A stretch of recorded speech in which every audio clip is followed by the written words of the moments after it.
Hello বন্ধুরা, আজকে জুম্মার দিন ছেলে বলল আম্মু মোরগ পোলাও রান্না করো, আর আমি আজকে মোরগ পোলাও রান্না করেছি। জুম্মার দিন বলতে স্পেশাল কিছু আয়োজন করতে হয় আমার প্রতি সপ্তাহে আবার।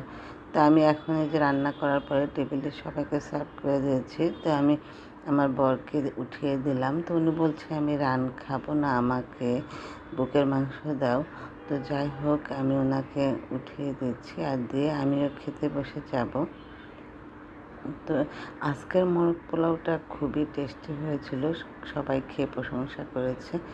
তো এখন আমি আমার জন্য উঠিয়ে নিলাম, নিয়ে খাচ্ছি। আর এখানে আমি লেবু চিপে নিচ্ছি আর আলু বোখারার আচার নিয়েছি। আজকের মোরগ পোলাওটা সত্যি খুবই টেস্টি হয়েছে। তো আমরা সবাই এখন দুপুরের খাবার খেয়ে নিচ্ছি। আজ এ পর্যন্তই, আবারও নতুন কোনো ভিডিও নিয়ে হাজির হয়ে যাব।